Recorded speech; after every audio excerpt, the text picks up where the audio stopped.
Okay, so here we are again in San Diego, and Tom has some great angel experiences. As you found out if you watched the last video that we had, he's continually talking with God and now with angels, and so he has a good house cleaning story to tell us. All right, I got a call from actually one of my that I mentioned a lady earlier who I prayed for, and it was really kind of cool. She basically she told me that the prayer had really helped to change her life, and I'm not saying that I did anything, but it's really incredibly gratifying to play a part in helping God to touch another person's heart. Cool. And basically, when I prayed for her, it's like I think it's like she found that she was more peaceful. She was calmer. Things went work better. She actually hadn't been to church in 50 years, not that long, but 30 years, and because she was turned off, and now she went to church with me, and she bought a Bible, and it really made a big difference that she's now wanting to be more connected with God. So that's how I think how my ministry has been starting. When I pray for people, I believe that's what I'm doing is I'm acting like a conduit to bring God's love into somebody.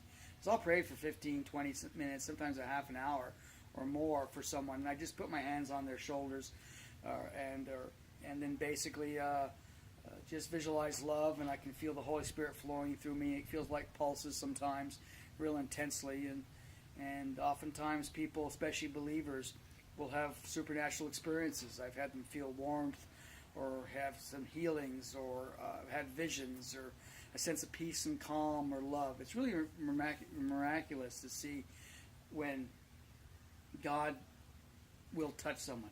It is, and I'll have to give my confirmation on that too, because Tom has treated me several times, and I've known Tom for over a year, and I don't know, it's been, I guess, about 4 months, 3 months ago that I started him allowing, because I've had some problems with my back and things like that. And I thought it was real special that after the chiropractic treatment, he just stands there and prays for 15, 20 minutes. And I could really feel, the Holy Spirit just come. It's warmth and peacefulness, and I'm not like some people that had any miraculous things happen, but pain does go away, and that itself is just comforting to have that go away. And so the treatments have been very, very good that way. Cool. But you have a house cleaning story that Well, I wanted to lead up to it because this woman, who's a friend, we've become friends, and she actually knew me before I was saved, so she's seen both perspectives, which is kind of interesting. That'd be interesting. So maybe we get on her one camera one time to say that. But basically, I had done a house cleaning, actually, which we'll have to save for another story, where I but anyway, I got a call from her, and she said that a friend of hers had thought that she was being attacked by witchcraft. She lives in a house that has she shares a common wall, and she's hearing chantings, and someone had poisoned her dog, and she actually had been hospitalized with hearing voices, horrible stuff. And so my friend asked if I could come over and take a look at the neighborhood and the house and see what I saw. I said, okay. And so I basically, 2 days later, we went over there, and I drove around the neighborhood, and I had a real strong sense of depression. And then I just did not like this neighborhood. And when I went to the house next to her, the woman's house, I could see creatures crawling on the roof. This is in the spirit. And they had this really odd-looking metal grating, like you'd say, to keep people out. The metal grating almost looked like in the spirit, like I call like tangle vines or something. But I could tell if you got too close, these vines would reach out and wrap their mouths around your neck and strangle you. It's a real dark feeling from the appearance of them. So anyway, we're standing there. We drove through the neighborhood several times, kept going back to see what I was feeling, and then basically the woman had come out. But we were actually my friend just thought we'd just go over and take a look at the neighborhood, but their friend came out, was throwing something away in the trash, and she said hello, and I was sitting in the driver's side, my friend was driving, the lady walked around to the driver's side and leaned in. And she asked if, told her I was there, and said it was all right, and she said sure. And when I looked at this woman in the spirit, she told me that she was getting lasered. Some of the things she was saying was really confused, to say the very least. But when I looked at her in the spirit, I could see all these pit vipers that were crawling all around her. Oh, wow. and they were biting her. And it was really dark. I've never seen that kind of aggressiveness with demons. I've seen demons a number of times doing things on people. Maybe I can share that a little later, but basically these were real aggressive, real mean. The pit vipers, there were like dozens of them all around her, just biting and biting and biting. And so my friend asked, well, can Tom come in and pray? And I said, okay. And she said, okay. And I have to admit, I'm kind of new to this deliverance game, and I didn't know exactly what to do. And God doesn't exactly give you a rule book, you know. You know, like, how are you supposed to do this? I don't know. As long as he shows up. Yeah, exactly. That's what you're hoping, you know, the blind leading the blind. At least that's what I felt. So we went in there, and I took the chair, put it right next to an open door in their entryway, maybe 3 or 4 feet away from the door, just past the door. And I said, well, a friend of mine had some music. I always like to put worship music on because it sets the tone of the event, and I feel the Holy Spirit flow more, especially with certain types of music. So we said, I'll just put my hands on your shoulders, and I just envision love, and I just stand there and visualize love, and usually the person will get relaxation and peace or warmth or, you know, a lot of things. You know, it just depends on what the Holy Spirit does when he shows up. Okay. So I was basically started to pray, and I told her that basically that there were vipers around her, and that she should see herself grabbing these vipers and tossing them away. So she spent like 10 minutes just in the spirit grabbing things and tossing them towards the door, and I could see the pit vipers thrown off, hit the ground, and then we were like shining a bright light around us, and the vipers would just crawl out of here real fast, out through the open door. And this went on for maybe a half an hour. I'd say I prayed for at least a full half an hour. Okay. And just rebuked the demons, and I prayed for a warrior angel, because I can see warrior angels. There's different classes of angels, which at some point maybe we can talk about. Real quickly, they've got like guardian angels, they've got warrior angels, and these are basically, they engage in battle. And Now, did you learn this from some seminary, or did you just see these? I see them, I saw them, I read, Blake Healy's book, he talks about it, Okay. and they just seem to be different. And it's surprising, I've since got to know my warrior angel. There was another occasion where I actually did some house cleaning, and which I'll tell later, where I actually... there was this bar that we cleaned out spiritually, but I'll tell you that later. But after that, a warrior angel I saw, he said he'd been assigned to me because I was a higher priority target. And now he accompanies me. He told me his name, but he asked me not to reveal it, so I won't. But basically, I now can see him regularly around me. Cool. And he's funny. He always stands pretty close. And I've asked him, well, what is it you do? And he says, well, I protect you. And I said, well, is there stuff happening I'm unaware of? And he says, I'm sorry to tell you this, Tom, but it happens a lot more than you'd be comfortable knowing. So there are attacks. And it's surprising about the fellow. He was really smart. And I always figured these guys would be powerful and strong, but... Your warrior angel. Your warrior angel, yeah. Really But smart. he was a bright guy. If anything, having talked with him, I would consider him to be a scholar. Wow. It's just because he said a lot of the battle is more intellectual. The adversary, the demons are bright and intelligent, and they're devious, and you have to be smart to try to counter them.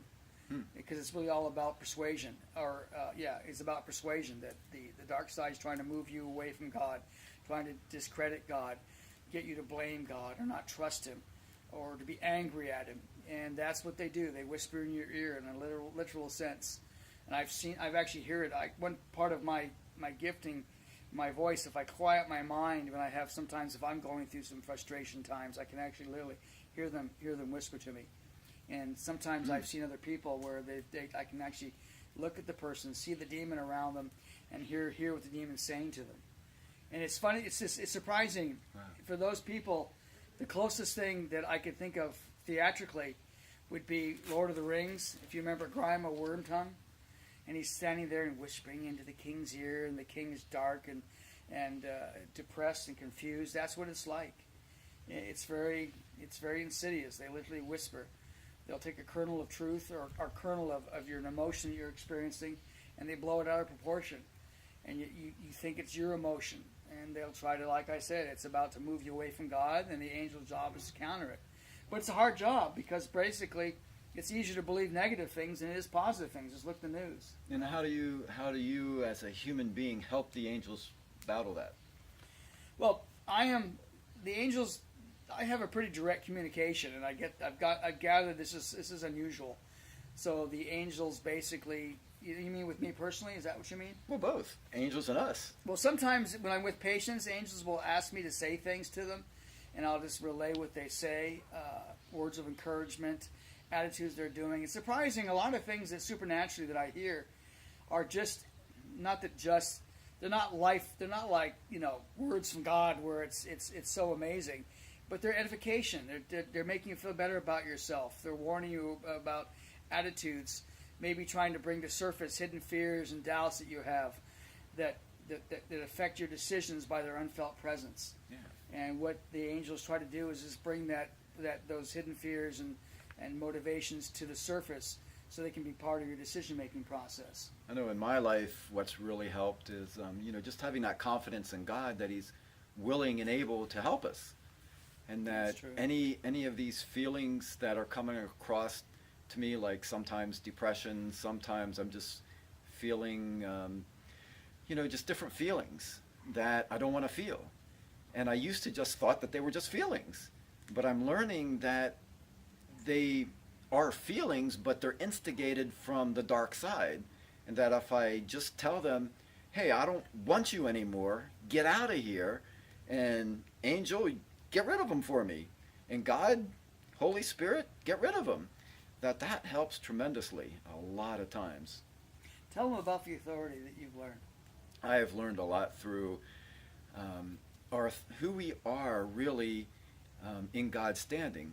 Like, God gave His authority to Jesus so Jesus could have full authority here on earth, so that when He died, He could take away all the things that we've done wrong in our life, and that's why He died. But He came back to life to give us all His authority that God has given Him. When He came back to life, that authority is now transferred onto our lives, so that all the authority that Jesus has to combat the evil one, to combat the dark side, is now given to us. And that upon realizing that, my life has been really transformed into just being more of a light. The more, and Tom has a lot of experience with that, of just filling himself with the light of God, and how we can really combat the dark side with light. But until we really realize that we have this power from Christ who directly transferred it to us, it's kind of hard to feel our full authority. So tell us a little bit more about the light, because you battle things with light. Okay, it's kind of interesting. I have a buddy of mine that we went to a bar, not a bar, kind of like a sports bar for a while. You're walking down the street and you come across a bar. Well, that's a little different, but the light, which I'll probably tell for another story, but basically God showed me. I went into a sports bar. The waitress walked by, and I could feel that she seemed to be more intense. And what I mean by that is sometimes when I feel the Holy Spirit, I can literally sense the heat of the light. Like God's love is a presence that can be thought of as a light, and I literally think it's actually a brightness. And I believe that the more connected you are to God, especially if you're Christian, or that you actually receive your connection is deeper, so the light is deeper inside you. And this light is literally a brightness. When we all walk around, we give off a bubble of light, a bubble of influence, and this light can affect things. And I'm coming to realize that you can actually open your heart to God and pull Him in, or become more aware of it. I guess He's already there, and you're able to use this light in a defensive capacity and in an offensive capacity. Right. Well, anyway, to make a long story short, I was at this bar. This woman seemed brighter to me. I thought to myself, I wonder if she's a Christian. She was young and kind of attractive, so I figured, well, maybe I'm, just paying attention to the other thing, But that was kind of funny. But so anyway, at the end of our meal, we asked her, if you don't mind a personal question, but are you a Christian? And she said, yeah. She said, well, why are you asking? And I said, well, I can see in the Spirit, and you seem to have a brighter life than people around you, and I just wanted to see if I was right. And she said, and it was funny, she didn't react negatively. I thought she'd think we're nuts, but she kind of smiled and said, thank you so much. But I had someone else tell me once that I had a brighter light, too. Huh? So Cool. that added credibility, and that had to do with a story later. But back to the house. So we're back in the house. I basically I finished praying for the woman. I asked for a warrior angel for protection, and then he appeared right there in front of us, and I could see them. Generally, they tend to be very, very big guys, oftentimes silver or goldish armor. They'll sometimes have symbols in the armor. I can't recognize them, but I can tell they're there. Mm-hmm. They often have a sword and they'll have a pike. I often see them with like a long metal, like a spear, but real long and thin. And sometimes the end of the spear will get red hot, like when they're using it. And I asked for protection. He said, "Well, I've put boundaries around the house, protection." And then I said, "Well, that's cool." And when I looked out through the door, I could see like a golden bubble now. The house basically had like an entryway, then you went out to the garage, and I could see through the door there was a golden bubble. So basically, then, cool. Yeah. So then I don't know how it walked out, but we went out in the backyard to take a look at things, and I could see the bubble had extended all the way around the boundary of the house, like following the property line or the fence line, Wow. and it was maybe 10 feet above the house, and like literally a golden bubble. And right next door, there was like you'd see these really dark clouds that were kind of like rolling in. They were right next to the bubble, and I kept trying to bounce into the bubble, but they couldn't get in. And also, once I started praying, I had felt a sense of oppressiveness from the neighborhood. That sense of oppressiveness was gone. Nice. So we were standing there, and then the lady said that she could hear these voices. She could still hear them, but it was a lot quieter now. And then my friend, who said that, she said, "Tom, it sounds like there's somebody talking right next to the wall." And the lady said, "Yeah, I can hear them talking." And I couldn't hear anything. So I walked over to the wall, put my ear next to it. I couldn't hear a thing. And I said to my friend, she said, "Tom, you're kidding me, right? I can hear there's voices talking on the side of this wall." And I said, "I'm sorry, I can't hear a thing, And I asked God, "Well, what's going on?" And he said, "Because your light was so bright that basically," and I've noticed this sometimes if I feel the voices, I reach out and hug God. Or for me, the most effective way to get rid of the negativity is by expressing affection and loving God and hugging Him. And I see God as like a long bearded fellow, kind of like Father Time looking thing. That's what's my image. So that's what I'll see when I see Him. And I give Him a hug, and I open my heart to God. And I can I've learned with a little bit of practice now, I can feel my heart full of light, and I see it expanding out like a bubble. And it can literally push away the demons, and I can't hear them anymore. Wow. But so that's when he says your light had gotten brighter. That's what I was experiencing, and I couldn't hear a thing. So we went back in because my friend was freaked. She said, "Well, I can hear voices really clearly, So which is kind of cool to me because it was confirming something was really going on. Because, like you see this stuff, warrior angels, boundaries of light. It sounds like I've taken a little bit, messed around with some little, drug or something, and, making all this stuff up. But anyway, went inside. They asked me to run around the house, so I walked around the house and visually filled myself full of light, and I can see light coming out my chest, almost kind of like Iron Man. I've watched too many science fiction movies, but basically I would clean the entire house out, and then so we were there for maybe an hour and a half. So you went like through the different rooms in the house, or Yeah. you just stood in front of the house and cleaned the No, I whole thing? went through the house. I went to the garage, and I just walk around, and I Okay. visualized this beam of light coming out, cleaning everywhere. everything. Cool. And Wow. and I cleaned the entire house, and basically we were there for like maybe an hour and a half. And she said she felt much better, and the voices were real quiet now, and so she thanked us for coming over. And That's so really cool. Yeah, so we left out. We walked outside. I stepped past the bubble, which I kind of saw myself doing, but wasn't paying that much attention. And then I realized I was now in front of the garage next to the car. I felt the sense of oppressiveness again, and then I could I could hear like there were voices, but I couldn't. It's funny, I couldn't make them out, but yet I could tell there were like voices on the edge of my consciousness trying to get me to hear things.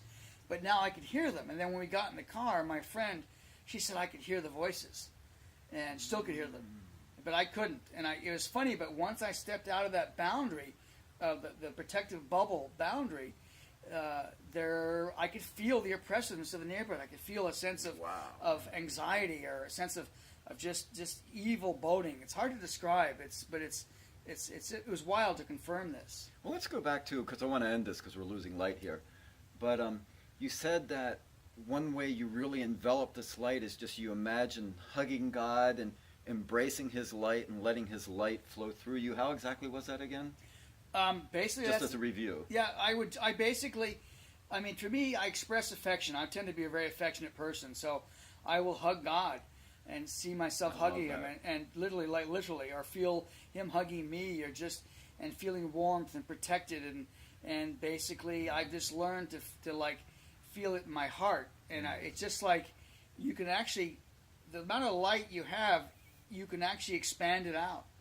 And maybe because I can see it, but literally it's a bubble of, we all have influences, but you can literally expand it out. And I've had another Well, story. as we fill ourselves more with the light, then we have more light to expand out. So Right. it's more continual infilling and letting it expand out. Exactly. And you influence great. everything you go to. When you're feeling yourself full of love, a sense of joy and peace, it's God's presence, and His presence is tangible. And it's literally, I can see it as a light that expands outward.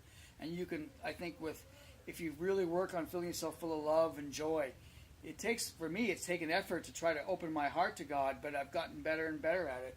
Right. And I'm able to see this light. And you can actually influence things. I think you can actually defend things spiritually, and you can attack things. Well, let's end on filling us with love, and because I think that's important for us to do. Like you said, you spent a lot of time working on that, so it is attainable. I really, really like that. That the more we work on just getting closer to God, practicing filling our hearts with love and light, and expanding that out, we can really influence people and make our lives brighter and lighter and better.